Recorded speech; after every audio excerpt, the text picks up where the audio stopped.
My name is Chris. I'm one of the park rangers here. So on behalf of the National Park Service and the Gettysburg Foundation, I do want to welcome you all back to the Museum and Visitor Center for this next installment of our winter lecture series. This is a program about veterans, a program about Union and Confederate veterans who fought in the Battle of Gettysburg and how they wanted to be remembered, particularly so in regard to the Battle of Gettysburg and their participation in it.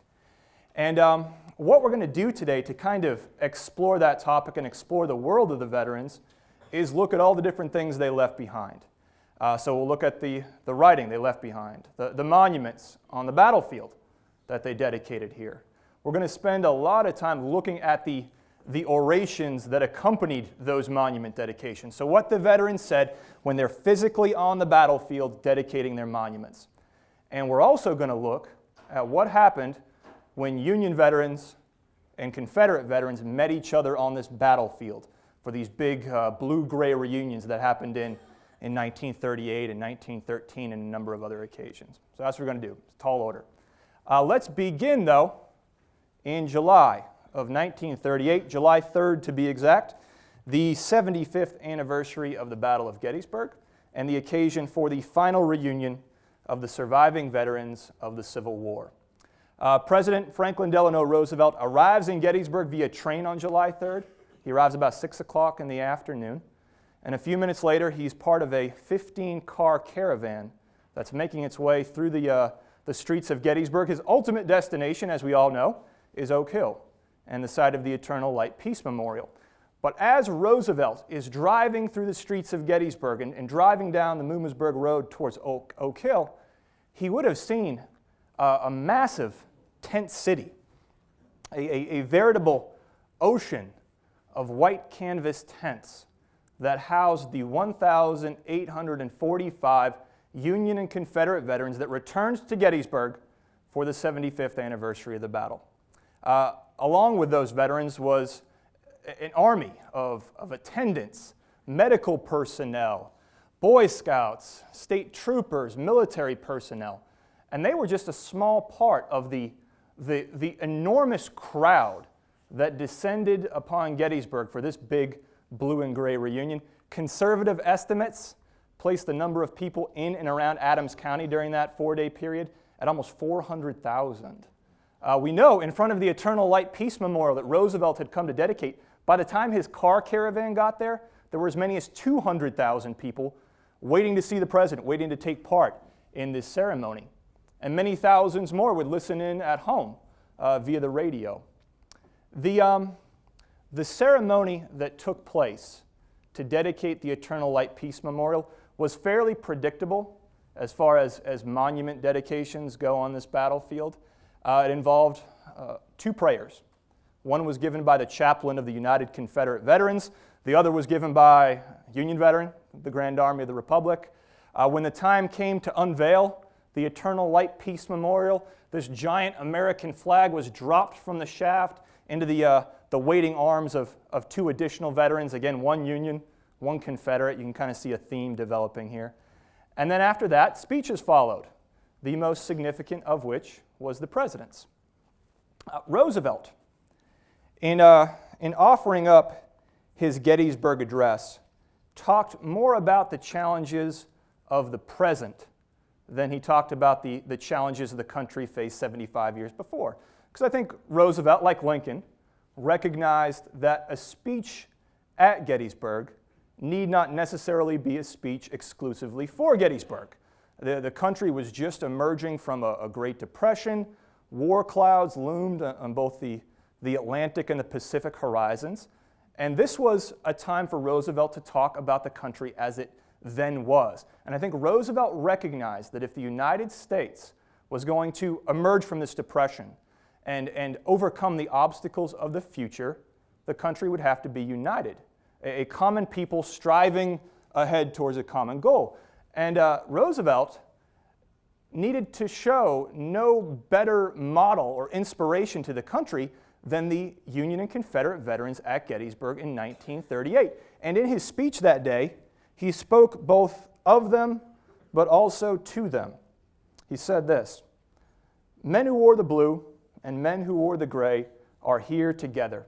A fragment spared by time, they are brought here by the memories of old divided loyalties, but they meet here in united loyalty to a united cause which the unfolding years have made it easier to see. All of them we honor, not asking under which flag they fought then, thankful that they stand together under one flag now. Roosevelt, in his speech, touched upon the central theme of the 1938 reunion, and that was unity. You had these old Confederate veterans, these foes of Meade and these foes of Lee, these Union veterans, coming together on the Gettysburg battlefield. The wounds of war were healed. The country was moving forward.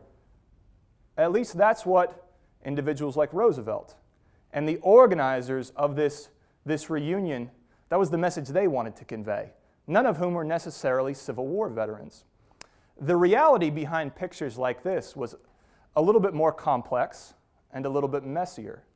And to explain what I mean, let's look at the story of a gentleman by the name of Paul Roy. Anybody heard of Paul Roy before?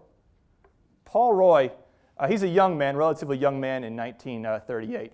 He would one day become the editor of the Gettysburg Times, but in 1938 his official title is Executive Secretary for the Pennsylvania Commission for the 75th anniversary of the battle. That's what Paul Roy is doing. And as far as this guy Paul Roy is concerned, the 1938 Gettysburg reunion doesn't begin in Gettysburg, and it doesn't begin in 1938. It began on September 2nd, 1935, in, of all places, the lobby of a hotel in Amarillo, Texas. Paul Roy traveled down to Amarillo to attend a gathering of the United Confederate Veterans. Every year, these Confederate veterans, they had some gathering in some city. In 1935, it was Amarillo. And Paul Roy is there, uninvited, to make good on a promise Pennsylvania had made back in 1913. And that was to invite, 25 years later, in 1938, the surviving veterans of the Civil War back to Gettysburg one last time for a final reunion. And that is what Paul Roy is in Amarillo to do, to extend that invitation to these Confederate veterans. Now, you would think that that would be an easy sell, I guess, right? I mean, you invite all these old men back to Gettysburg. They get to go on a vacation mostly for free. They're treated as minor celebrities. You'd think that would be a relatively easy sell. That was not the case, as Paul Roy found out. He knew he had to convince one man in particular, the gentleman you see on the right, a man by the name of Harry Lee, who was from Nashville, Tennessee, and he was the chief of staff of the United Confederate Veterans. And Paul Roy was Harry Lee was completely opposed to the idea of a reunion in Gettysburg. Lee refused to talk to the organizers. He refused to answer telegrams or letters. One time a reporter asked him what he was going to say to the Pennsylvania Commission if they invited him to go to Gettysburg, and Lee said, "I'm going to tell them to go to hell." Paul Roy confronts Lee in the lobby of this hotel in Amarillo and makes his pitch, invites the Confederates to come back. And he gets almost the exact same treatment that Lee gave these reporters. And he was quoted by Roy as saying this, "Young man, I thought you would come down here and try to get my organization to go to Gettysburg to meet with those damn Yankees, but I'm here to tell you it is a no-go." Roy had a very similar experience in Grand Rapids, Michigan, where he journeyed to attempt to convince members of the Grand Army of the Republic, so Union veterans, to come to Gettysburg for this reunion. And again, he gets almost the same exact treatment. Roy said he encountered, quote, "a wave of opposition. There was more than casual animosity," he said. Now, as we all know, eventually Roy gets the UCV, Confederate veterans, and the GAR Union veterans to buy into this Gettysburg idea. They pledged their support. They pledged to attend in 1938. But it was never a foregone conclusion. They needed to be convinced, these veterans. They needed to be wined and dined a little bit, in part because there were a lot of issues that got in the way. One huge issue was the Confederate flag. Would Confederates be allowed to bring their battle flags to these reunions? Union veterans were completely opposed to it. To the Confederate, that battle flag was a sacred symbol. Both sides were concerned about how they would be portrayed, who would be honored at these reunions. Ultimately, the 1938 reunion went off without a hitch. And as it was billed, it was the last of the great reunions of the blue and the gray. And again, the legacy, the message was a simple one. Unity, reconciliation, the scars of war had healed. That legacy, however, obscured, as we already talked about, a somewhat different and more complex reality, a reality that Paul Roy encountered in Amarillo and in Grand Rapids. And here is where we get to the crux of the issue. For Union and Confederate veterans who fought in the Army of Northern Virginia or the Army of the Potomac, the Battle of Gettysburg, I think, came to represent a kind of personal high water mark, if you will. It was, for a lot of men, the event that defined their lives. It was what they wanted to be remembered for. It was the thing of which they were most proud. And we can look at maybe Joshua Chamberlain as a perfect example of that. For others, Gettysburg and the battle here represented a place of terror, of carnage, of loss, of grief. Maybe George Pickett or Epahunton might fit that bill, and we'll talk about Epahunton a little bit. For others, Gettysburg came to represent the place where victory narrowly eluded them, a place where the tide turned, and maybe James Longstreet would be an example of that. To the veterans who fought here, Gettysburg also became a place of superlatives, the biggest, the loudest, the bloodiest, the longest. It was a place where the trivial could become the monumental, a place where who fired the first shot, who advanced the farthest, who held out the longest, who made it the furthest down Cemetery Ridge. It's a place where these things became hugely significant. Gettysburg, for many of these veterans, came to represent the war in its totality. So not just what they did at Gettysburg, but what they did during the entire war, and everything that war came to represent, everything they accomplished, everything they failed to accomplish. And as was demonstrated in 1938, Gettysburg could also be a place of reconciliation, a place of healing. But Gettysburg also represented other things: treason, loyalty, disloyalty, sacrifice, loss, freedom, emancipation. To make a long story short, Gettysburg, I believe, becomes the single most important geographic location in the battle for the war's memory after the war. And that was a memory that was guarded jealously by those that had a stake in it. And really, it's a story that begins where the war ends. By May of 1865, the 4-year war was coming to an end. In Washington, D.C., the victorious elements of the Union Army are parading down Pennsylvania Avenue in a grand review. Vanquished Southern soldiers are returning home to an unknown future. Lincoln is dead. Jefferson Davis is imprisoned. Graves litter the American South. Many of its cities are in ruin, and I think it was very obvious to people in 1865 that they were entering a new phase of American history. And this new phase of history for our country would be dominated by 3 R words, all of which are often confused. First R word is reunion. Reunion, by 1865, by the end of it, that had been accomplished with the victory of the Union Army and Navy and the collapse of the Confederacy. The fractured country, by the end of 1865, is whole once more. That is not to be confused with Reconstruction. Reconstruction is, one, the physical act of rebuilding the South, but it's also the political and military process by which these southern states are brought back into the Union, where their rights are restored. And it's also the implementation of a completely new social system in the South, now that slavery is over. And then there is reconciliation. Of those 3 R words, reconciliation is arguably the most difficult to accomplish, because unlike other things which you could do with the military, which you could do politically, reconciliation, it involves the heart and the mind, right?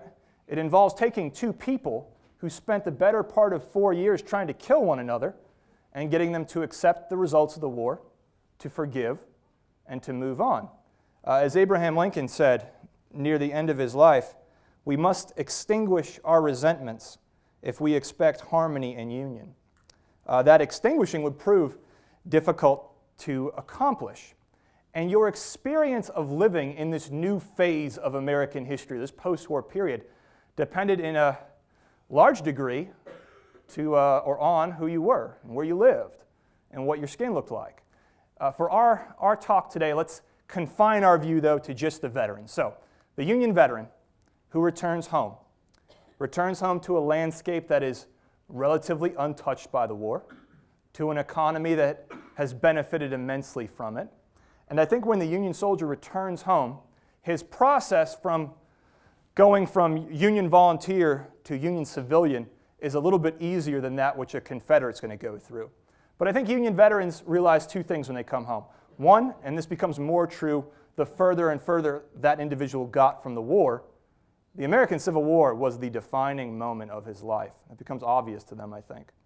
But also, I think Union veterans realize that it's difficult to relate to people that hadn't seen what they saw, that hadn't done what they did.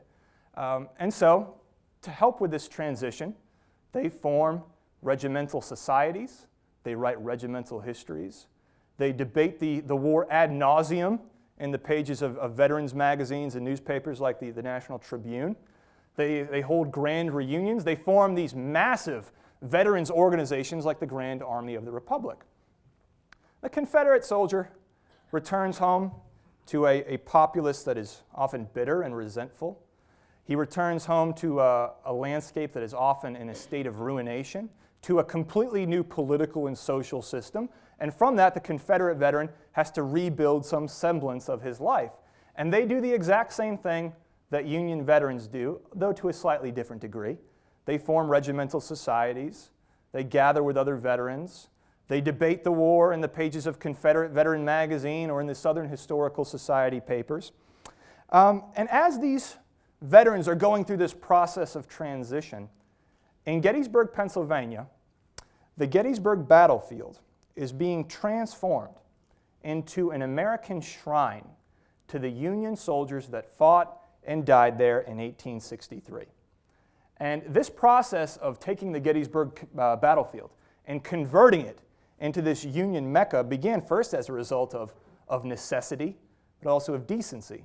As we all know, following the battle, thousands of dead men are hastily buried on the battlefield.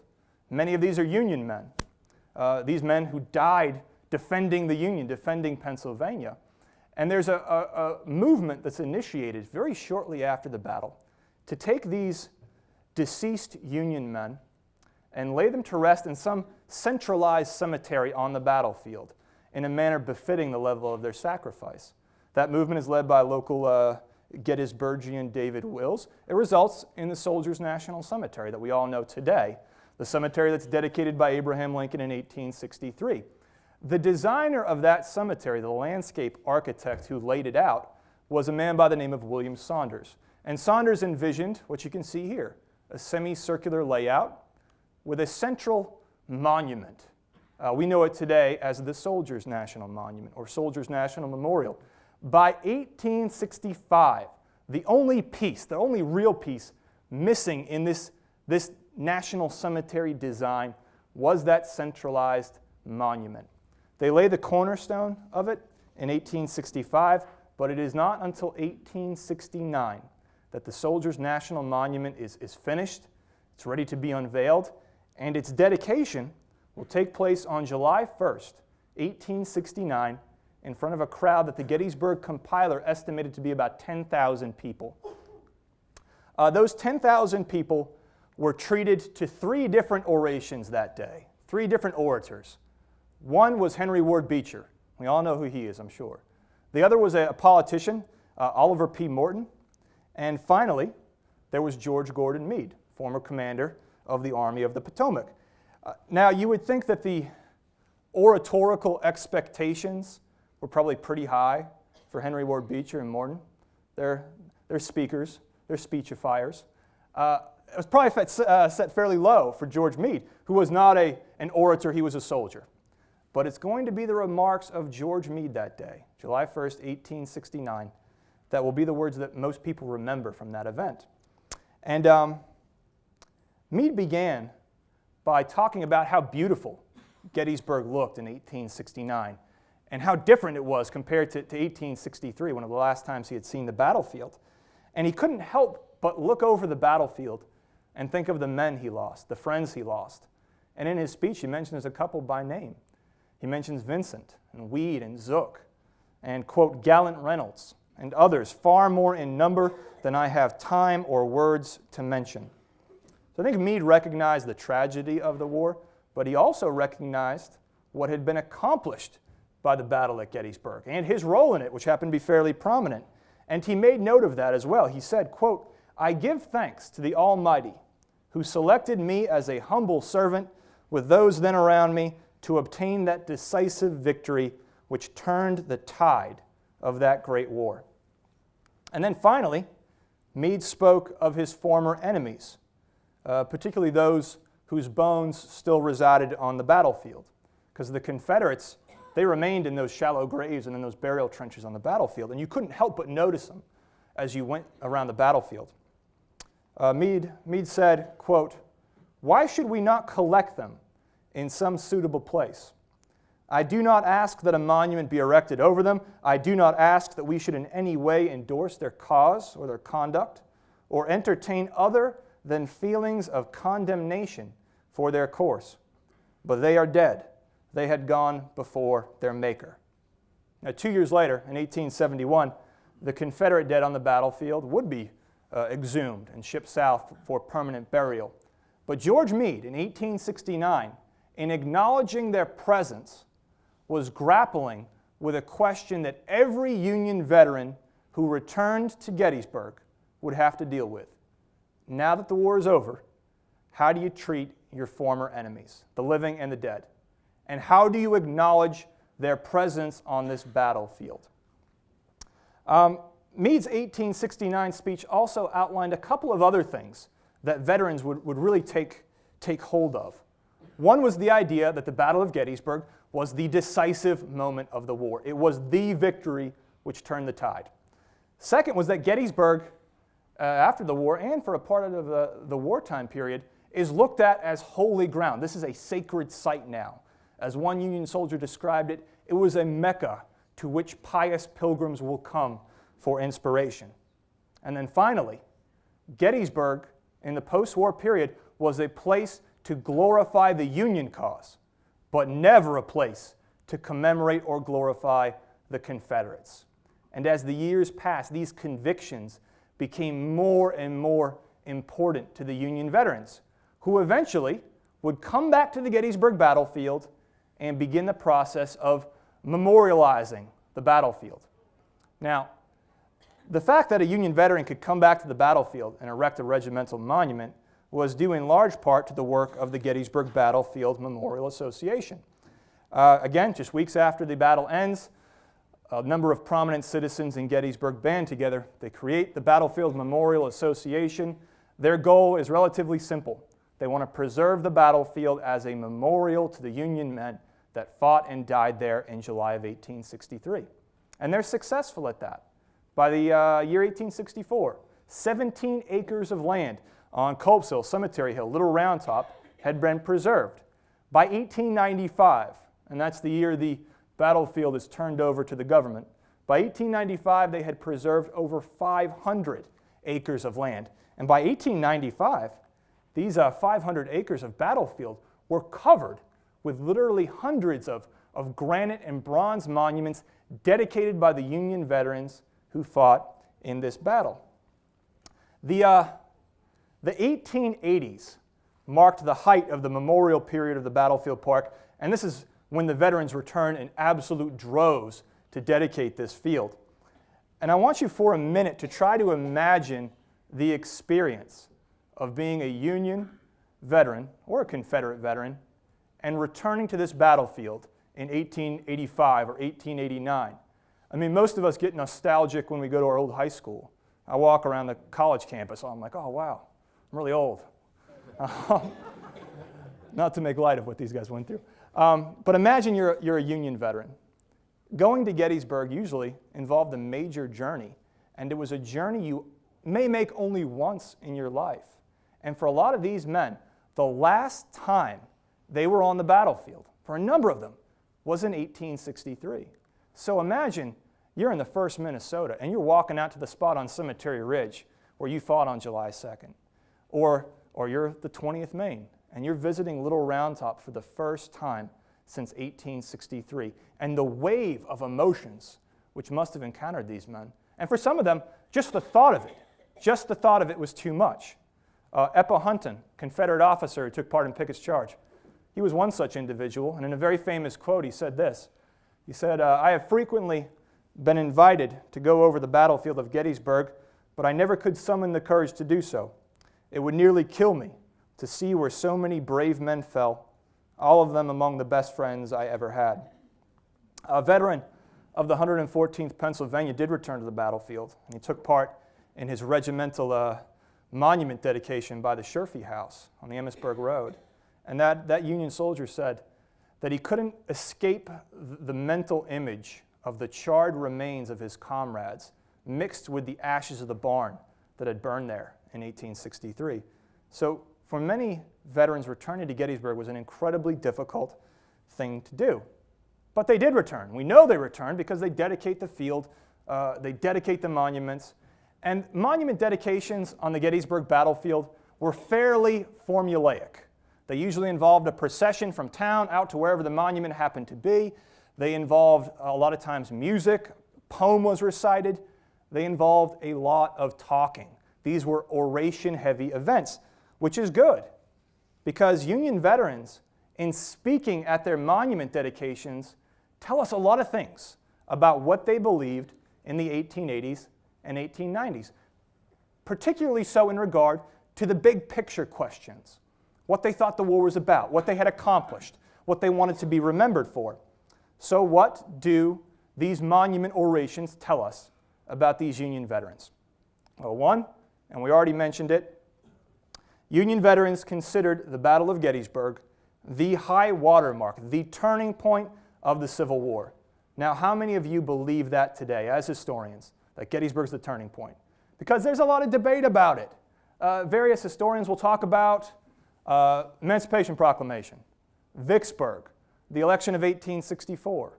I don't know if you buy it. I don't know if I buy it, but none of that matters because they did buy it. They believed that the Battle of Gettysburg was the turning point of the war. And they struggled, I think, a little bit in, again, explaining that to people who weren't there, how big this was, how important this was. And so they resorted to trying to put the Battle of Gettysburg into a perspective that 19th century audiences would understand. And so they compared it with battles previous, momentous battles in world history. For example, let me skip ahead here. For example, Charles McMaster, who's a member of the 86th New York, fought on Houck's Ridge. And in dedicating his monument, he compares the battle on Houck's Ridge on July 2nd with the Battle of Marathon in antiquity and with the Battle of Waterloo. He said this, "The advance of the Greeks against the superior numbers of the enemy, the ascent of Mont Saint Jean by the old guard of Napoleon, and the stand by the Third Corps upon this ground will remain conspicuous examples of sublime courage during all time." Another Union veteran, this man from New Jersey, said almost the exact same thing. His name was William Sewell. He said, "Greece had her Thermopylae and Marathon, and as the Battle of Waterloo decided the fate of Europe for 100 years, so Gettysburg decided the fate of this country." To have fought at Gettysburg was the American equivalent of being, quote, a Waterloo man. The British government in 1815, 1816, they considered the victory at Waterloo under Wellington to be so momentous, so important, that they issued a medal to every single soldier that fought under Wellington at Waterloo. And to wear this medal earned you the sobriquet, a Waterloo man. It also came with 2 extra years of pay. To have been at Fredericksburg, or to have fought at Shiloh, or to have been at Monocacy in the post-war period, that's awe-inspiring. But to have been at Gettysburg that was something very different. If you fought at Gettysburg, you were part of one of the great moments in human history, and that's a fact which the men who fought here, even those that participated in the battle to a relatively minor degree, realized. Take, for example, the men of the 9th Pennsylvania Reserves. Men of the 9th Pennsylvania Reserves returned to the valley in between Little and Big Round Top in September of 1889 to dedicate their regimental monument. And again and again and again, in the speeches they give that day, they talk about the momentous nature of the battle. It was the turning point of the war. It was the decisive victory of the war. And then one soldier says quite simply, it was our privilege to belong to a regiment which took part in the battle fought here. The regimental monument, in my opinion, is one of the most beautiful on the battlefield, and it's unique in the fact that it's one of the few monuments on this battlefield that show death, one of the very few. And so here we have the fresh grave of a soldier. We assume it's a man of the 9th Pennsylvania Reserves. We have a soldier looking down mournfully upon the grave itself. The 9th Pennsylvania Reserves, they were a hard-fighting regiment. They fought at South Mountain in Antietam. They lost 126 men. At Fredericksburg, they suffered 47 casualties. At 2nd Manassas, the 9th Pennsylvania Reserves lost 99 men.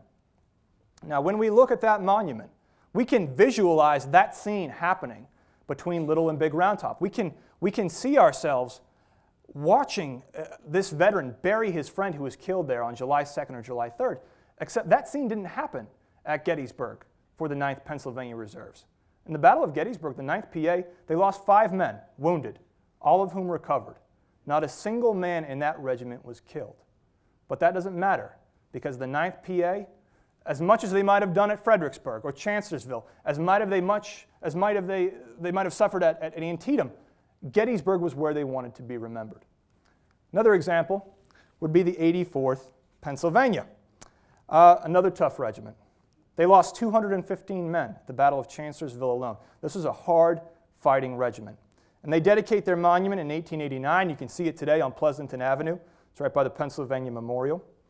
And if you were to go up and read it, you can read the inscription on the side of it, and it says very matter-of-factly that the men of the 84th Pennsylvania spent the entire Battle of Gettysburg 20 miles away in Westminster, Maryland, guarding supply trains. You can read it on the monument. So they never actually set foot on the battlefield. That was an unfortunate fact for the men of that regiment. And the man that dedicated the monument, that gave the oration, was a gentleman by the name of Captain Thomas Merchant. And he had to grapple with that fact. And he had to try to transform the guarding of supply trains in Westminster, Maryland, with something worthy of a monument on the Gettysburg battlefield. And this is what he said. He said the supply trains were an important factor in Army organization. They did good service in camp, along the march, and on the field. Without them, even Gettysburg would not have been a field of monuments. And then he goes on to say, that duty was quite as necessary of performance, fully as important, carrying with it as much of possible danger as was actually encountered by regiments on the field. As one historian would later note, their role during the Gettysburg campaign was one of importance, but devoid of heroic incident. And they end up putting the monument close to where they thought they might have been positioned had they actually been on the battlefield.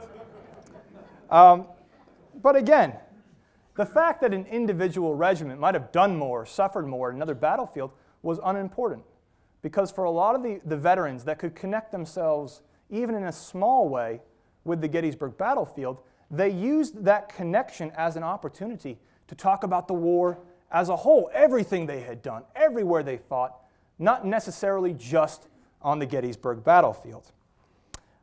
In dedicating their monuments on the battlefield, Union veterans also were explicit in what they believed the war had been fought for.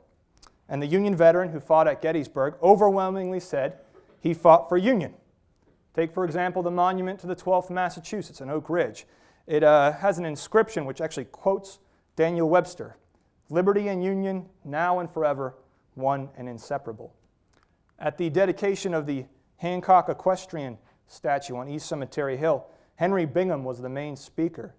And Bingham said this. He said, "The victory at Gettysburg was the confirmation of our fathers' pledges in behalf of life, liberty, and the pursuit of happiness, the victory of order over chaos, the consolidation of the Union into a firm, unquestioned government built to endure until time was no more." And Captain J.C. Johnson, a veteran of the First Corps, fought on the First Day's battlefield, said this. He said, "We battled here on this field for the supremacy of law, for the inalienable rights of man, for the union of the states, one and inseparable, as an indispensable means to an end." But, to complicate that, the Union veteran also saw in the 1880s and 1890s his victory at Gettysburg as a victory over slavery. And a lot of historians will point out that in the post-war period, the issue of slavery is intentionally downplayed. They don't talk about it a lot. And if we look just at blue and gray reunions where Union and Confederates are kind of intermingling, that is absolutely true. Because at these big blue and gray reunions, it was much easier to talk about mutual courage and mutual gallantry than it was to talk about the messy stuff, the complicated stuff. That is not the case when Union soldiers are dedicating their monuments on this battlefield, because when they dedicate their monument, they're in front of their friends. They're in front of their family members. So there's a distinction between how these Union soldiers act in front of friends and how they act in front of former enemies, which is very, very different. Veteran John Ramsey fought in the wheat field with the 8th New Jersey, reminded his fellow veterans that, quote, "The result of the battle decided that the Republic was to be saved, that this was to be a land of free men, that the shackles of the slaves should be sold for old iron, that the auction block should be burned, that all men should breathe the fresh air of heaven direct, and not by inhalation from a master." Another Union soldier dedicating his monument near Devil's Den said this. He said, "Here the Army of the Potomac struck a blow for freedom that will echo down the ages. It erased the word slave from the statutes of the great Republic and wrote citizen. It struck a death blow to the Confederacy and completed a nation." And then he points to Little Round Top and says, "From yonder heights the slave power recoiled, beaten and broken, and from their summits there dawned a new era in the history of man." My favorite quote, though, in regard to this topic is from a man by the name of Henry Sawyer, who was a major in a New Jersey cavalry unit. And he went to the National Cemetery, and he was looking at the graves of men he knew and comrades he knew. And then he went to East Cavalry Battlefield to dedicate his monument there. And in looking at where they had buried men after the battle, he pointed and he said, "And here too we buried the shackles of the slaves." Union veterans, Gettysburg Union veterans, spoke so openly about slavery because I think they earnestly felt that their victory at Gettysburg helped to achieve its destruction. Without the victory at Gettysburg, the Emancipation Proclamation and the 13th Amendment, they were just ink on paper. But this is not to confuse the Union veteran of the 1880s and 1890s with the Union volunteer of 1863. These can be different people. Very few Union volunteers enlisted back in 1861 or 1862 with the idea that they were going out to destroy slavery. They were fighting for Union. But that being said, as time goes on, I think their thoughts about the issue change.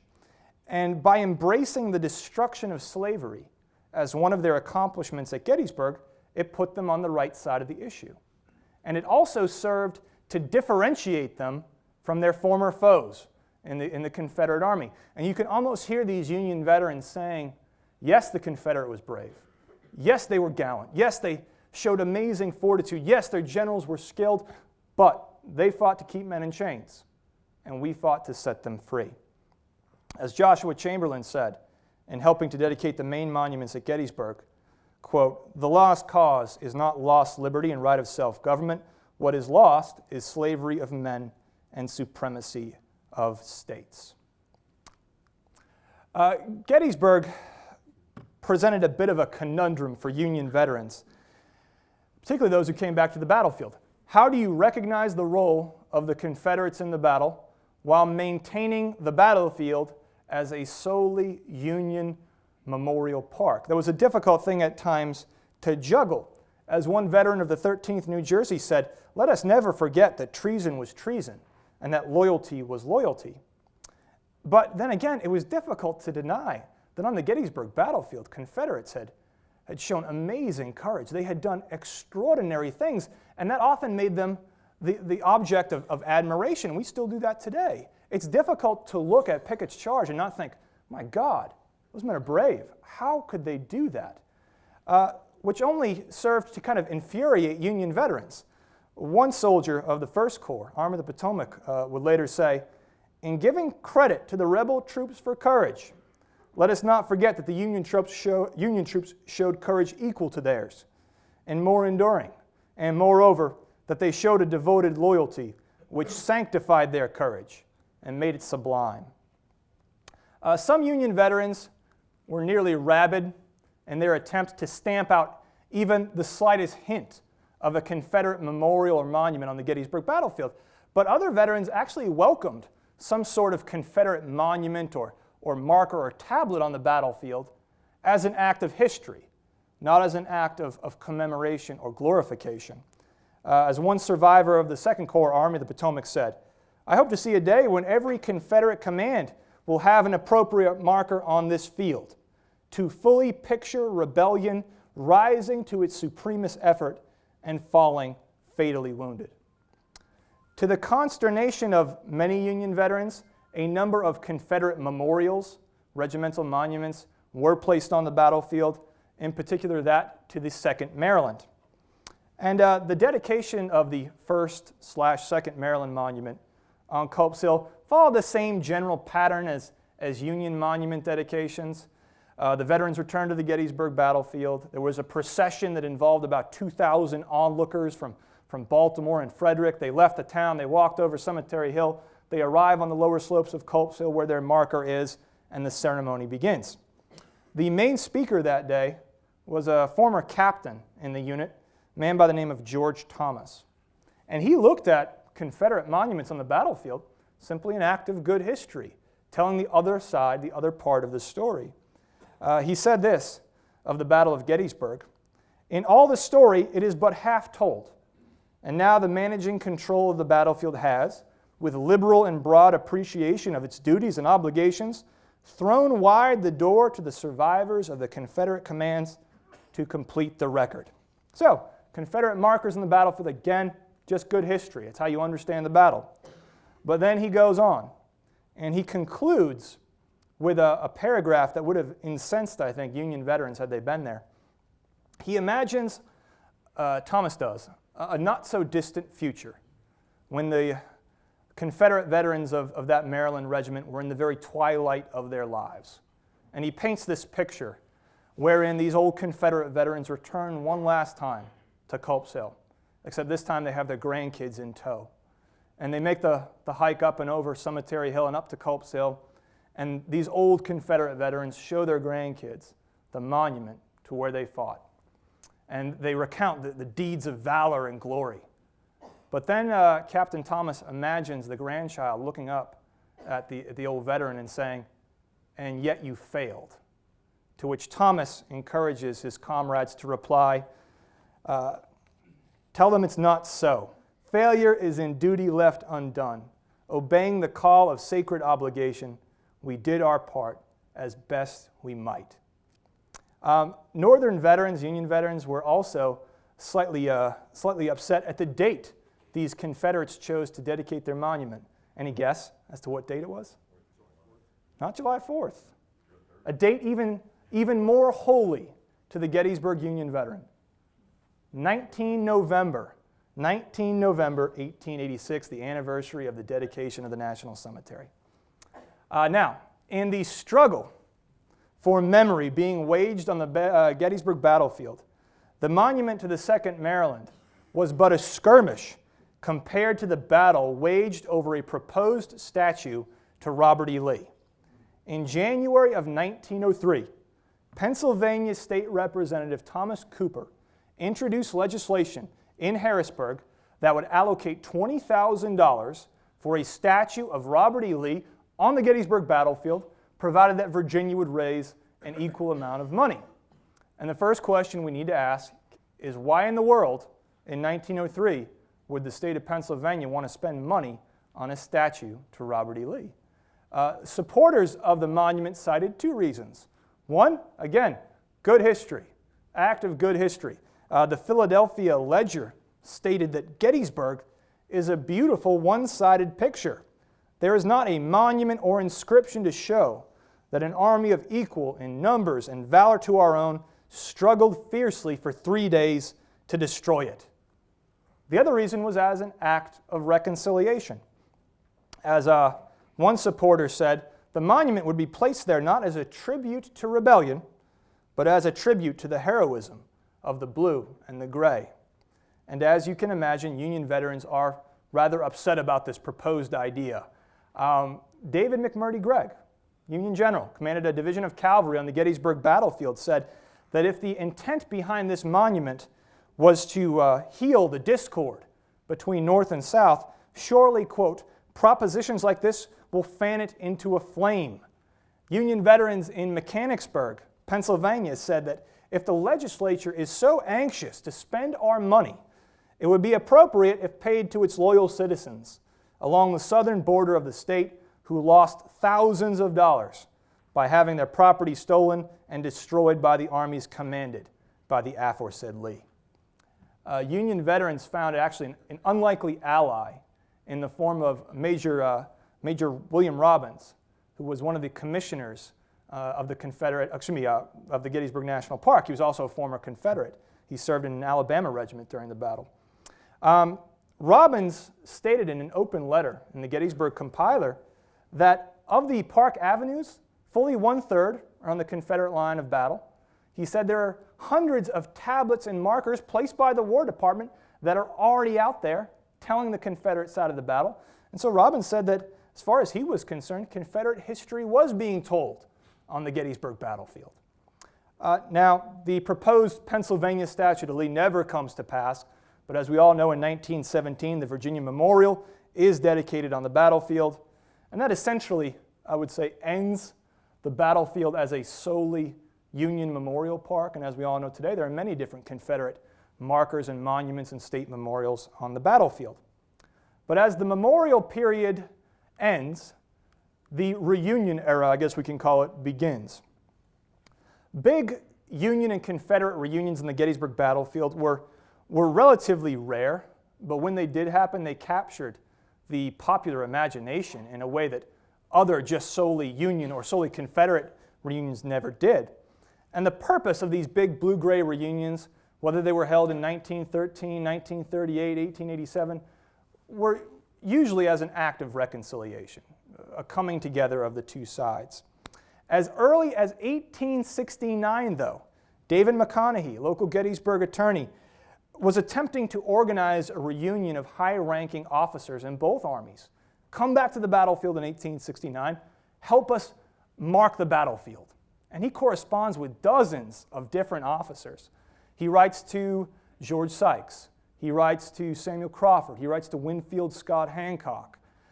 He writes to Joshua Chamberlain. And many Union veterans express a real interest in coming back to the battlefield. He also corresponds with former Confederate officers. And that was a much tougher sell. Longstreet, James Longstreet, who would later come to Gettysburg, in 1869 cites previous obligations. Robert E. Lee declined the invitation on the grounds that he didn't see what good it would do. He wrote McConaughey and he said, I think it wiser not to keep open the sores of war, but to follow the example of those nations who endeavored to obliterate the marks of civil strife and commit to oblivion the feelings it engendered. Fitzhugh Lee replied likewise. He said, I rather think, though, and I write it in all kindness, sir, that if the nation is to continue as a whole, it is better to forget and forgive rather than perpetuate in granite proofs to its civil wars. The McConaughey reunion never came to pass, at least not the way he envisioned it. But joint blue-gray reunions would occur. One of the earliest and most significant occurred in 1887, when the former veterans of Alexander Webb's Philadelphia Brigade invited former Confederates of Pickett's command to return to the battlefield for 2 days of monument dedications, battlefield tours. At least 500 Pennsylvanians showed up, 300 Virginians showed up, and by all accounts, it was an entirely successful event. The National Tribune wrote that it was difficult to distinguish Pennsylvanians from Virginians. Liquid refreshments and cigars were indulged in. Anecdotes, speeches, songs punctuated the whole event. The reporter for the National Tribune noted one veteran who perhaps indulged too much was seen with a Confederate badge on one side of his chest, a Union badge on the other, and a Philadelphia Brigade helmet set sideways on his head. The 1887 reunion was small beans compared to the 1913 reunion, the 50th anniversary of the battle. Billed as the Great or Grand Peace Jubilee, it was a massive, massive event. It involved 44,000 plus Union veterans, almost 9,000 Confederate veterans gathered together in this great camp for 4 days. There were 6,592 tents erected for it, 173 field kitchens, almost 700,000 meals were served to the veterans during this event. It is a huge event. And over the course of it, veterans toured the battlefield, they swapped anecdotes, they were treated to parades, fireworks, a host of different speeches, including one by President Woodrow Wilson, who proclaimed, quote, "We have found one another again as brothers and comrades in arms, enemies no longer, generous friends rather, our battles long past, the quarrel forgotten." It was, by all accounts, a hugely successful event. The London Times proclaimed that it had succeeded in eradicating forever the scars of civil war in a way that no amount of preaching or political maneuvering could have done. Yet, underneath all the fellowship and good feelings that were engendered by this reunion, there was an undertone of tension that you could pick out here and there. A number of Union veterans were absolutely disgusted at the fact that Confederates were allowed to display the Confederate battle flag. A number of Confederate veterans, happy to be there, happy to be present, and desiring unity, were nevertheless unapologetic as far as their cause and what they had fought for. General Bennett H. Young, who in 1913 was the commander of the United Confederate Veterans, said in an oration in the grand great tent of the camp that if any Confederate veteran comes here with regrets on his lips, his uniform should be stripped from him, nor do we ask you to come with apologies. Principle was involved, and you fought for it and we fought for it. We did not lose because we were wrong. We lost because the North had more men, more money, more resources, but not more courage. Thank God we had plenty of that. And then there was the stabbing. What would have captured headlines had it occurred today was kind of downplayed by the press in 1913. But as the reunion is in full swing in the dining room of the Gettysburg Hotel, as hundreds of Union and Confederate veterans and friends and family members are gathered eating their meal, apparently there was in attendance the son of a Confederate veteran, middle-aged guy, who made a disparaging remark about Abraham Lincoln. This was overheard by a Union veteran who took offense to this. The end result was the Union veteran picked up a bottle, threw it at the Southern sympathizer, if you will, at which the young gentleman from the South, who's from Virginia, pulled out a knife and just started to stab people, randomly stabbed people. All told, the newspaper article says 7, but 8 people were stabbed at this affair. A number of them were stabbed pretty seriously. They required some significant hospitalization. And in a strange twist of fate, none of the individuals stabbed was the guy that threw the bottle at him. He's just kind of wildly slashing. But don't let that steal the show. For every disgruntled Union veteran, for every unreconstructed rebel, for every deranged stabber, there were 1,000 other people at the reunion for whom this event was an entirely positive and transcendent experience. And at the conclusion of it, the governor of Pennsylvania invited those veterans still alive in 1938, 25 years in the future, to return to the battlefield one last time, for one last reunion. And thanks to the longevity of a number of them, and the hard work of Paul Roy and the work he did in Grand Rapids and Amarillo, that actually happened. And a little over 1,800 veterans returned. The final surviving veteran of the Battle of Gettysburg was a man by the name of James M. Lervay, and he died in April of 1950 at the age of 102. And when he died, really the last living link to the Battle of Gettysburg, at least the men who fought here, was snuffed out. But what did it all mean? Union and Confederate veterans, and I know we haven't talked a lot about Confederate veterans today. We've been focused mostly on the Union side, really because the Confederates deserve a whole program just to themselves. That's how complicated their Gettysburg story is. But Union and Confederate veterans remembered and commemorated the Battle of Gettysburg and their role in it through monuments, speeches, dedications, grand reunions. The battle was for the participants, particularly those in the Army of the Potomac, the defining moment of their lives. Union veterans, in dedicating their monuments on the battlefield, sought to transform Gettysburg into a Union memorial park that commemorated not only what they did at Gettysburg, but what they had achieved as a result of the entire war, all that that war had accomplished. Its role in preserving the Union and also its role in destroying slavery. For the Confederate veteran, and Gettysburg was a place where you remembered the courage, the daring of the Confederate soldier. It was a place to remember the almosts of the war, but it was never a place to apologize. It was never a place to recant. For veterans of both sides, Gettysburg could be a place of reconciliation, provided it was a reconciliation that embraced their side of things. The grand reunions of the Blue and Gray that occurred in 1913 and 1938, in placing so much emphasis on unity and peace and healing, they did downplay the messier aspects of the war, the role of slavery, the definition of freedom, what the war failed to accomplish. Again, particularly so in regard to black Americans who had seen their freedoms won during the war slowly denied them in the decades that followed as a result of Jim Crow laws, disenfranchisement, segregation. And that's a bad thing. That's a bad thing. I think we can all agree. At the same time, however, keep in mind that Union veterans in the 1880s and 1890s are very clearly and very eloquently connecting their struggle for Union with the destruction of slavery. And I think for many veterans, they looked upon fighting for the Union and fighting to end slavery as not necessarily mutually exclusive ideas. I think their understanding of Union and what that cause meant changed over time to include fighting for the Union, but all that that Union now represents, which is the expansion of freedom for all mankind.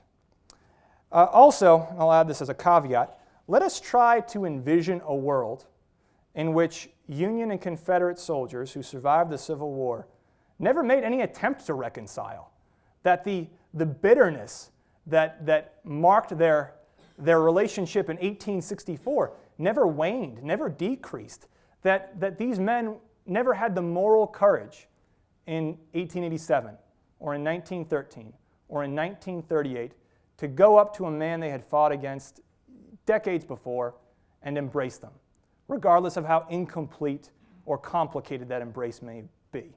I wonder what the country would look like today. What is absolutely clear, and what you can walk away with, is that the veterans intended this place, Gettysburg, this battlefield, and now this national park, to speak for them.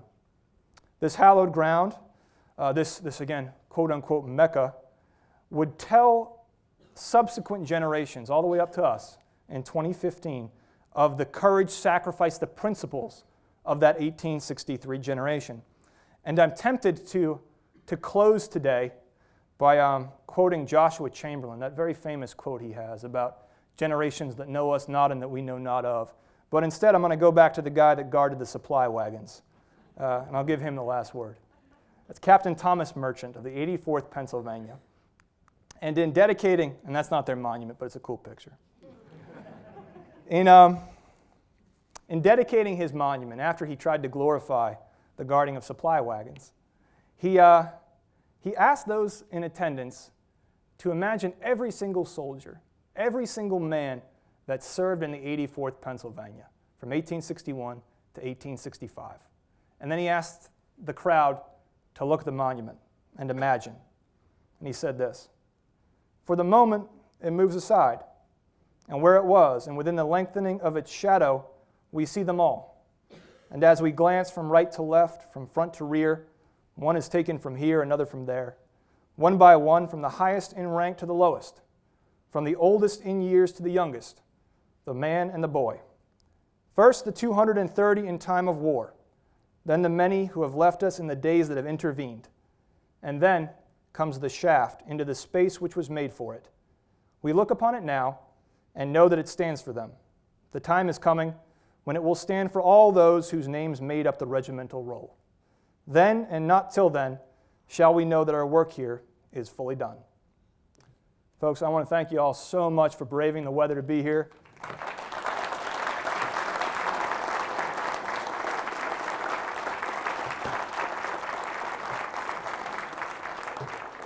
Before you all go, I am going to make a couple of book recommendations to you.